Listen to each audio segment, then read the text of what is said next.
What do you think of?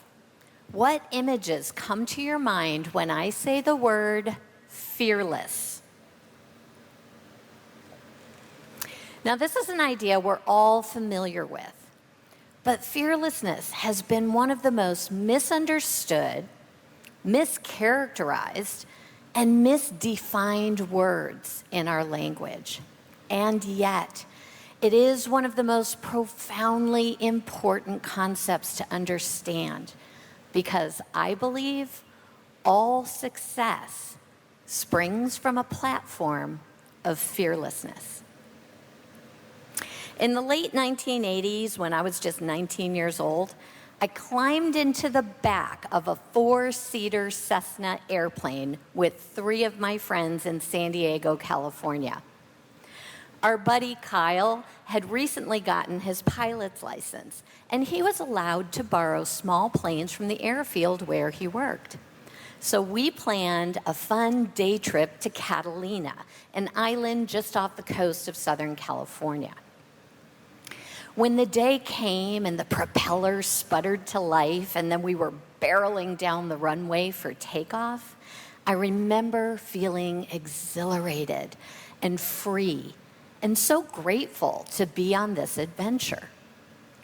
Less than an hour later, as we were nearing the island, I was looking out my side window at the perfect clear blue sky when suddenly I felt the atmosphere in the plane shift.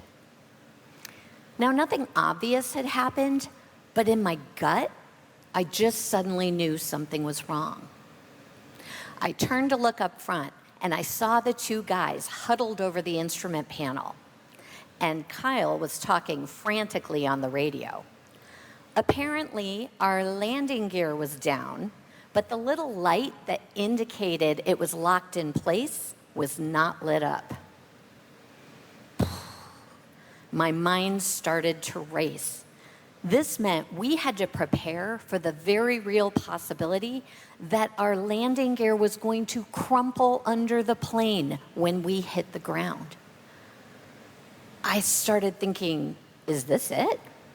Am I about to be in a plane crash? And then, to make matters worse, I remembered that the airstrip on Catalina Island has this infamous reputation as the airport in the sky. It is known for its dangerous, narrow runways and steep cliff drop-offs. Even on a good day with no complications, there is very little margin for error to land a plane on that airstrip. Then one more thought shoved its way into my brain. Am I about to die? Fear had just become the 5th passenger in that plane. And it took a seat on my lap and leaned against my chest like a 1,000-pound weight, making it hard for me to even breathe. Well, things were tense, as you might imagine, and we were all silent when we realized there was nothing left to do but try to land the plane.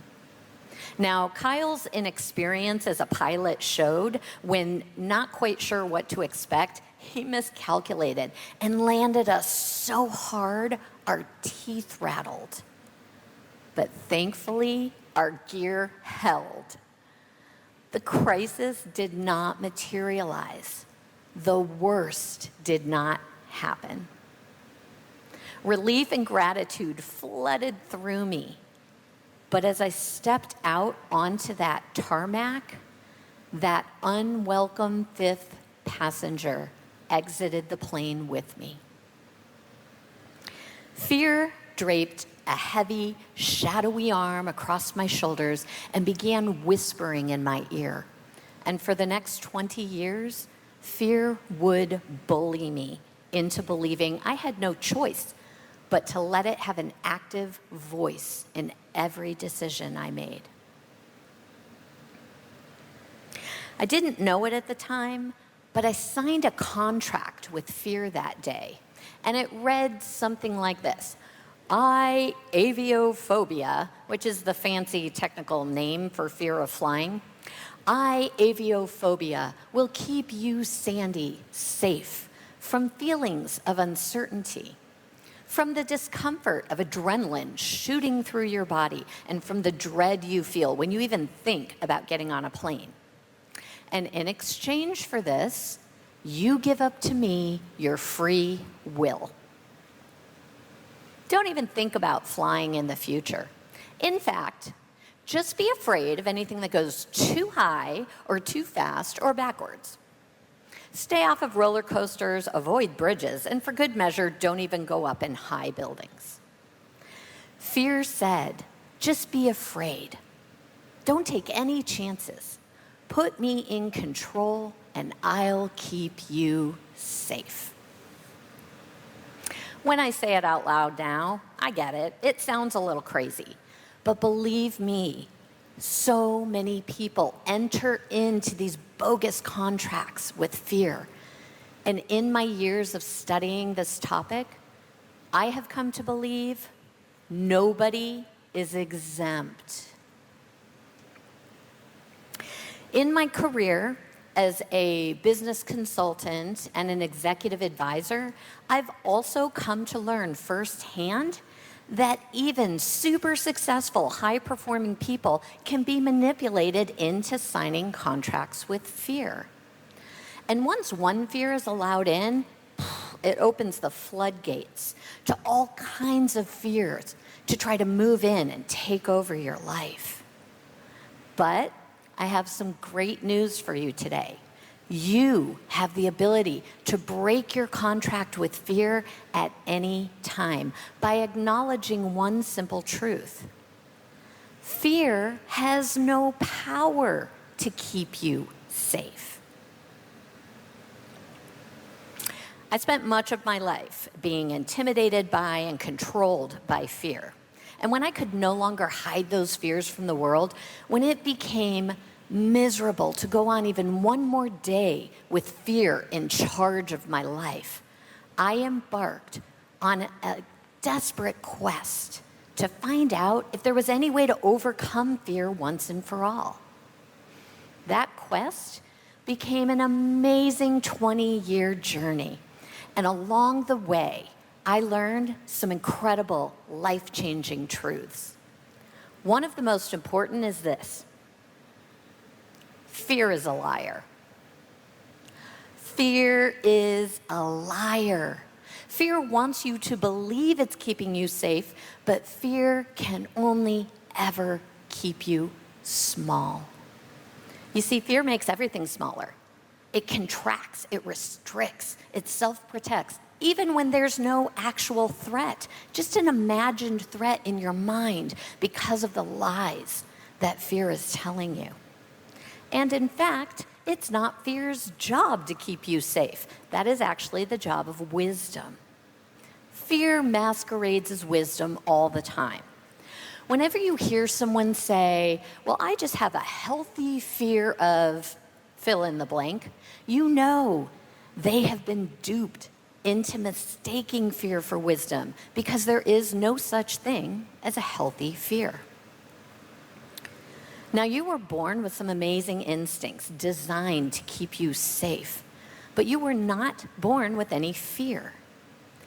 Babies are not worried and concerned about what's going to happen tomorrow. They aren't afraid of what's around the next corner. Of course not. All fear is learned. And therefore, thankfully, all fear can be unlearned. Now, we all know how bad it feels to be afraid. That heart-pounding, palm-sweating, hard to breathe, hard to think straight kind of feeling. Well, there's a reason for that. Researchers at the University of Minnesota have found chronic fear is detrimental to your physical health. It negatively impacts your brain's ability to think clearly, and it disrupts your healthy decision-making processes. Other consequences of chronic fear can be fatigue, clinical depression, and even PTSD.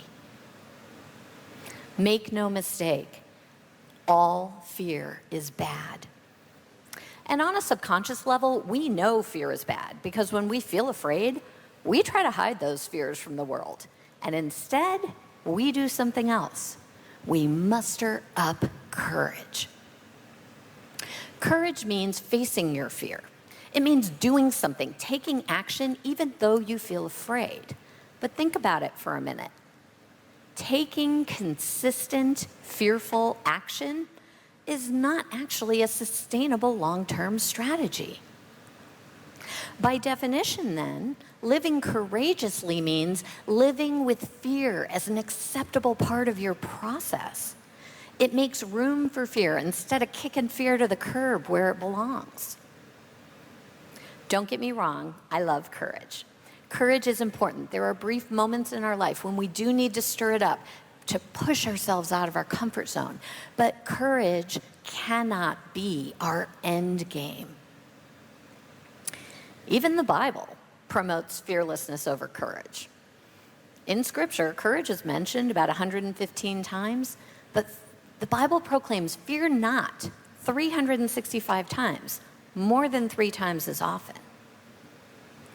If you take just one thing away from this talk, let it be this. Living fearlessly is significantly easier than living courageously can ever be. Courage takes inner strength and fortitude, but fearlessness is achieved by the simple act of choosing not to listen to the lies of fear anymore. Fearlessness has gotten a bad rap. It has been wrongly equated with recklessness, being a daredevil, or exhibiting a lack of wisdom, and nothing could be further from the truth. My definition of fearlessness is simple. Living fearlessly means denying fear a seat at your decision-making table. Fearlessness simply means living a life where you deny fear a seat at your decision-making table. Fear should never be a contributing factor in your decision-making. And the average adult makes between 33,000 and 35,000 decisions every day. If those decisions are being swayed by, or worse yet, driven by fear, you could be making thousands of flawed choices every day, creating realities in your life you never wanted that are keeping you from living the big destiny you were designed for. Fear does not have agency. You have agency. In other words, fear can only operate in your life with your permission and your cooperation. The only power fear has is the power you lend it with your agreement. Let today be the day you stop agreeing with fear. Fear is a feeling, but fearlessness is a mindset. It's a lifestyle of freedom, and it is a designation you can give yourself. You are allowed to label yourself as fearless even when you're still on your journey to becoming fearless. If you're ready to begin living beyond courage, start here. Make a list of every contract with fear you think you might have ever entered into. And in big, bold letters, write "terminated" across that page. Then rip it to shreds. And if you can safely burn it for good measure, because you have the authority to break your agreement with fear and live in the freedom of fearlessness. When you stop listening to the lies of fear, the noise and the chaos diminishes. You can think clearly, your thoughts come into order, and you can focus on what's real and what's important in your life. You'll breathe more freely, your creativity will flow, and most importantly, you will be freed up to take risks. Risks draw new opportunities into your life and accelerate success. When I learned how to live fearlessly, I wrote a book on the subject. And now I share my message of hope and freedom with people everywhere. I have been completely set free from the fear of flying, and I fly all around the world for years now. I love to go on roller coasters with my friends and family. I like to go zip lining. I enjoy participating in all of the adventures I missed out on when fear was still a shot caller in my life.